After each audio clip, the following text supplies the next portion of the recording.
transfer characteristic in the FET devices, the shift of the direct point when you have the immobilization of gold nanoparticles, induced also for a N-type doped due to the great amount of gold nanoparticles on graphene surface. So you repeat again our experiments using now the graphene FTs modify with the gold nanoparticles, and it's possible to see that the limit of the detection decrease each more. Now it's possible you have the detection of a very, very low concentration of these biomarkers around the attomolar level. That is very, very small concentration, and this is related with increase the available surface area for the analyte binds. We improve the conductivity and the electromobility, so you really have the additional of signal amplification. So you could show that really possible to do the fabrication in large scale of graphene FETs. And also, if immobilization using the A protein, you got for the first time oriented immobilization of antibodies on graphene surface, that this could be a tool used in for the mobilization of enzymes, antibodies, or DNA in others for graphene or carbon nanotube also in different types of sensors. In immobilization of gold nanoparticles with homogeneous and stable, and this really contribute for increase the sensitivity and decrease the limit of the detection on this device. This project is opening several possibilities for other perspectives that use this device, and in this time now, using the microfluidic channels, doing the immobilization of different types of antibodies in our FET device. So it's possible to do the multiplex detection of several types of biomarkers in the same time. That is really, really interesting for you do a complete diagnosis using this type of chip. And also, when you think implantable devices, you have a very micro device, is the size, but you are using silicon dioxide wafer that is flat, not compatible with our body, or that is smooth, and you have different shapes, not flat. For overcome this, you are fabricating these devices now in plastic substrate as polyimide that is also biocompatible, and you could decrease the cost of the devices and make this disposable. So I would like to say thank you for my former advisor, Professor Lauro Kubota, that you are keeping working together in supporting this project, that he was very, very good person to work. And also Professor Manish Shawala, both are great scientists, and all the funding agents, all the facilities that I used during these 4 years for doing this research. This was not possible without, if I didn't have collaboration of LN Nano, CCS, Unicamp, Physics Institute of Physics in Unicamp, and ICTI and others facilities that I use. And also I'd like to say thank you so much for inviting me again, and thank you so much for your attention.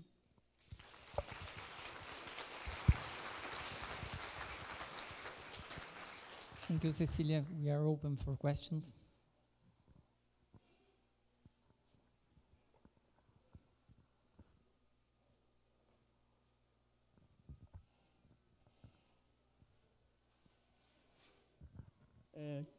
Good afternoon.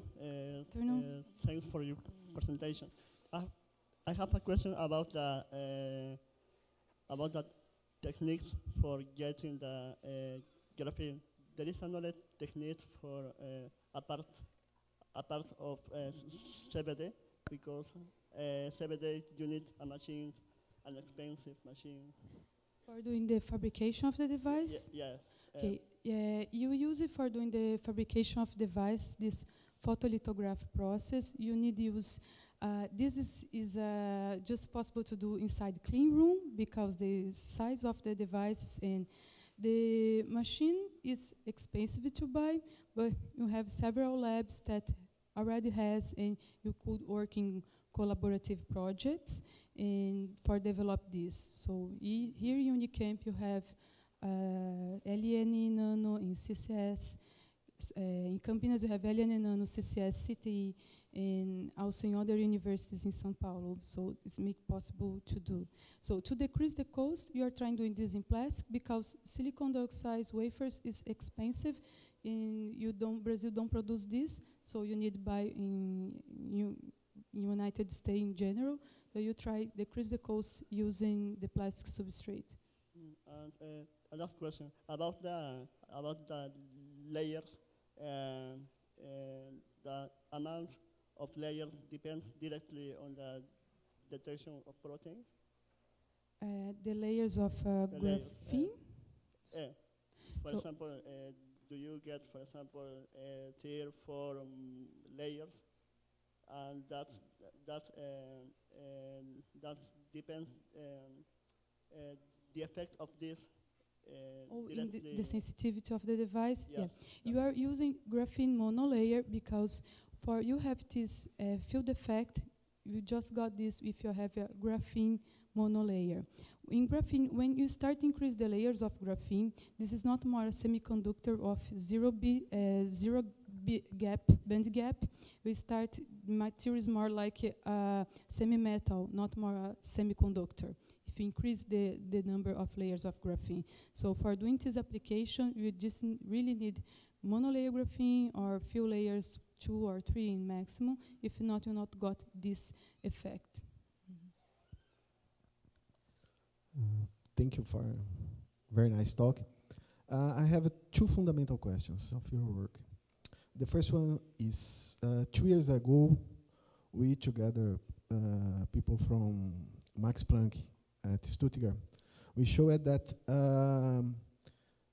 after etching, chemical etching by using CVD graphene, we are also continuing with contamination, parasitic contamination of copper on the graphene. So I have noted in our work that you don't use electrochemical etching to purify your graphene. So my first question is, are you sure that your interaction between your components on the electrolyte is on the electrode graphene monolayer, or if the copper that is inside of this layer in any place or absorbed are promoting some effects on the field effect also? This is my first question. The second is not sure that the functionalization of the surface should occur in the same ring on the region. If you consider, for example, the one brilliant zone on graphene, it's not possible to put, for example, 2 molecules in the same ring. You need to have, for example, the functionalization should be more dispersed on the surface, because we are not able, thermodynamically, it's not possible because you broke the effect of conductivity.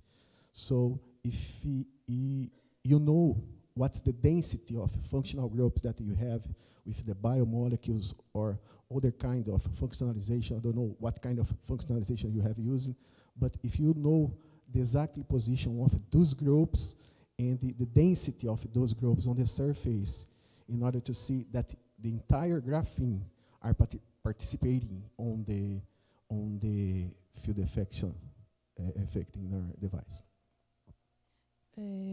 Thank you for the questions. First, in related with chemical etching that you use, the approach, if it's true, you have some residues of copper, because it's not possible just using washing step remove all the copper residues from our substrate if you use a chemical approach method. But when you use this type of configuration, you are not applying a direct voltage for induce any type of oxidation or reduction on the copper or the possible copper residues or particles on graphene. This is true if you really have a very good FT graphene, you need to use graphene obtained by mechanical exfoliation process. But for this type of graphene, you have these very good values of mobilities around the 2000. But for our devices, using this CVD graphene and transfer, 20,000. But for our devices, using this type of a method for doing the graphene transfer, you got mobility values around 1,400. This is very good enough when you compare with your traditional silicone FET devices. And you applying very low voltage between source and drain electrodes, around 100 millivolts, sometimes since 10 millivolts, so you could not induce any electrochemical real process in the graphene surface. So this is not an issue, or you're not concerned for this application in our devices. In related with the second, you are trying to do this type of no covalent mobilization, but this is true, it's not totally graphene cover. If not, you interrupt the conduction, because this is related with the sp2 hybridization carbon. So you are using XPS for estimate the cover in the graphene surface. This is around 45%. And the important is you not could let graphene expose without the groups on that you attaching the antibodies.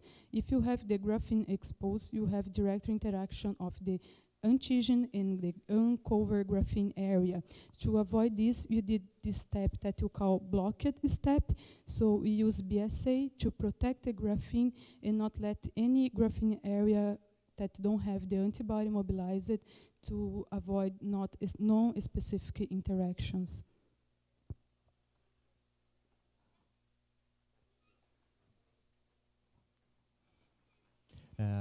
Excellent work. Probably I missed the information. No, do you do your experiments in blood, or is a aqueous solution of your antibody? No, is not yet. You'll be in the future. You are working for got this type of sample, but this is, you call this artificial sample. This is in buffer solution and is a commercialized protein. It's not in the real blood sample, but you are trying now submit project in the ethical committee to have access to this real samples, serum and blood, to real test devices in real samples. Okay, just a short question. I didn't get why the gold nanoparticles improve your sensitivity. Can you explain me? The gold nanoparticles, was not possible to show all the results. You did some characterization related with the capacitance values, that we really increase the capacitance when we mobilize the gold nanoparticles. And when you increase capacitance, this is directly related with increase the current and also sensitivity. And other, you have the surface area to do immobilization of the antibodies increase, so it's possible to do the mobilization of a big number of antibodies on graphene surface. And also when you did the mobilities calculation and measurements before and after doing the mobilization of gold nanoparticles, will also improve this. So this the combination of these three type of effects is that improve the sensitivity when you do the mobilization of the gold nanoparticles. Thank you very much for a very nice and clear presentation. It's really nice work. I do have a little bit of skepticism about your detection limit. You mentioned femtogram, attogram per milliliter. And it reminds me of old work by, for instance, a group like Charles Lieber, who worked on nanowires. He claimed also attogram, femtomole. It was never really confirmed. There's a lot of skepticism internationally whether this is really true. And I think you have an extraordinary claim that you can measure very sensitively. So it also requires extraordinary proof. So I think you should test for specificity. And in particular, like it was mentioned here, in whole blood you have about 50 milligram per milliliter of other proteins. 50 milligram compared to attogram. I think it's going to be a hard time to detect these attograms if you have so many other proteins which will give non-specific absorption. So did you take a look at specificity?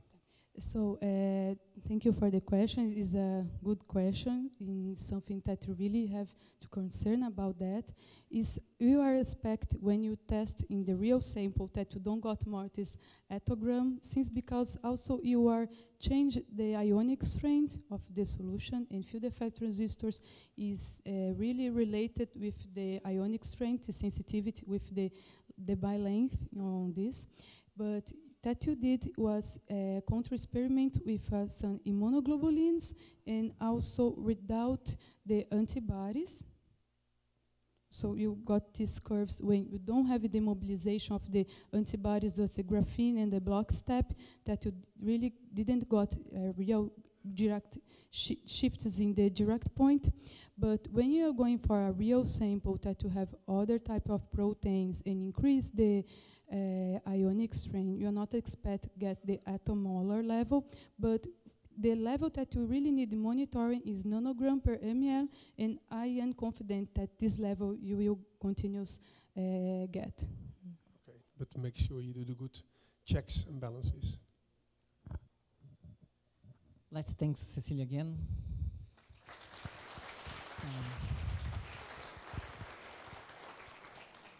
And our next speaker is Professor Thiago Paixão from USP in São Paulo. Professor Thiago did his MSc and PhD also in USP, and he's currently a professor there, working with electroanalytical chemistry and particularly with electronic tongue devices. He authored almost 6 papers, 2 patents, and he'll talk about integrating paper and chemical sensors for forensic foodstuff and environmental applications.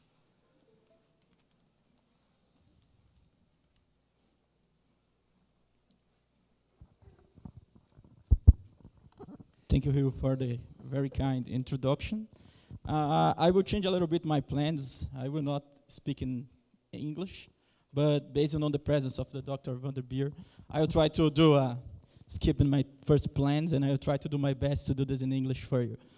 And I would like to thank again the 6th workshop with Microfluídics and Alberto and Dozil for the invitation too. And I will try to see if it's working. Yeah.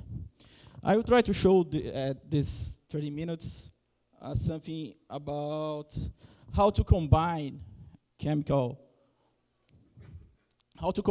paper and chemical sensing.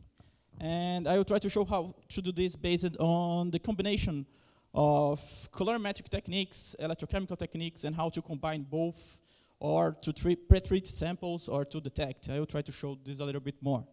And mainly our main idea in our lab is try to use this approach to do something a little bit different than only for point-of-care measurements. Our main idea is try to do this for forensic, food, and clinical applications that like a point-of-care, but mainly for forensic and food applications. I will try to talk a little bit about how are the trades-off in chemical analysis. And after this approach that I will try to show, or I will try to convince both of you about the use of paper devices. It's not necessary for this audience, but I will try to show this a little bit faster. I'll try to show something about the use of paper devices in analytical chemistry, and in these 3 other topics, I will try to combine, or I will try to show to you how we combine paper and electrochemical detection, paper and colorimetric detection, and how you could combine all of this in a single device to do measurements in the same time or for pre-treatments of the samples. And in the end, I will try to talk a little bit about some conclusions. About the trades-off, mainly when we try to show or try to find, or try to decide how type of chemical analysis we will do, we need some trades-off based on we need sensors that must be robust. But based on our experience, it's difficult to have this type of sensors. And sometimes to do some robustness measurements, it's necessarily that we imply in low sensitivity or low chemical specificity. And paper devices could be used to try to circumvent this problem. Based on that, we can use paper device and can combine this with colorimetric and electrochemical detections with this great idea to try to use this device to make sensors disposable. We can prove, or we can try to prove, a wide range of chemical interactions, strong interactions, low interactions. And one of the great ideas to use this is try to use these sensors in a chip device, basically because we can use visual reporters or chip instrumentations. Or we can use a worldwide available device like the smartphones that I will try to talk a little bit how to combine both of them. Historically, we have some points that we need, remarkable points that we need to talk a little bit. One of these points to use paper device in 17th centuries is about litmus paper. It's there is a large use for the undergrad students. We try to show different types of alkalinity or acidity of the medium. After this process, we have some urine test strip samples or urine test strips tests based on the reaction of sugars with chlorines. Then it's possible to use this approach to detect the brown-black mark in the paper, to use that the urine have or don't have sugars. And in another approach, and another remarkable approach historically, is the use of lateral flow immunochromatography strips concepts in 1982. This is another very good point or remarkable point for the use of paper devices or how we could use them. And based on that, from 18th onward, no revolutionary development seems to have occurred in terms of paper device. We have a large period without nothing or any other innovations based on paper device, but a lot of chemical companies or a lot of sensor companies use these types of, like this type of commercial available device to do a lot of measurements, a lot of different types of measures of nitrite measurements, glucose measurements, to do some new devices to try to use this type of devices. But in 2007, we have a very interesting approach when Dr. Whitesides used some hydrophobic barriers to create structures on the surface of the paper, structure of microfluidic structures on the surface of the paper. And this approach does like a large enhancement for this, to try to use this type of approach for the chemical sensing based on paper. After, in 2009, we have another approach based on Emmanuel Carrillo in the Whitesides group to use wax printing, a lot of times cited here, to use this type of approach to create, again, these microfluidic structures on paper. And one question that could be, the audience could have, is about why now we are trying to use paper again, or why we try to use ordinary laboratory filter paper again. Using an old statement, one of these reasons is about the simplicity on-site application, based on when compared with the solution approach. But there is a large of others advantages based on low cost, the availability of this material, and disposability of this material that I talked in the first slide, and other physical chemical approaches based on the spontaneous transport of the solution, microfluidics. We are in the symposium about to talk about this. Possibility to attach covalent materials based on the paper structure, and the other important approach that sometimes it's not so reminded in the literature, but the use of chemical sensing about trying to print the material directly on the paper based on the inkjet printing properties. And based on this, our lab is trying to use this type of chemical device. It's my second time here in the microfluidics, but now I have some more microfluidic topics than in the first time.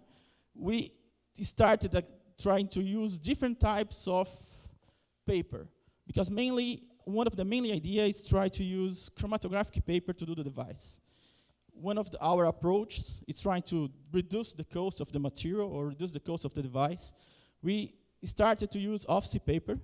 OFC paper is not so hydrophobic than the chromatographic paper, but it's an interesting device to create electrochemical sensors because of this hydrophobicity properties.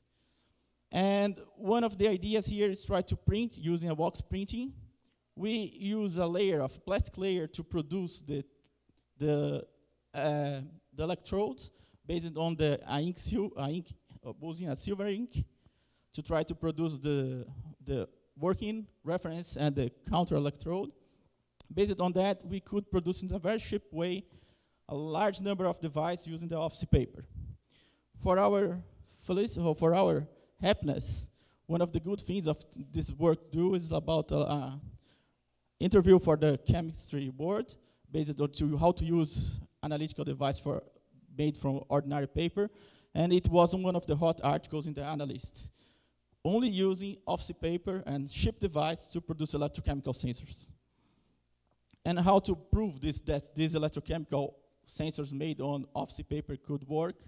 Here we have some behaviors in electrochemical probe showing that the device could work as the same approach as a conventional electrode. Here we have some applications for explosive detections. We have here for a picric acid detection, we could detect in 2 different approaches here, using a single or different types of device with a good reproducibility. And one other approach that we could try to use here is try to use this office paper to detect chloride in environmental and clinical samples, all using 2 different types of approaches or 2 different types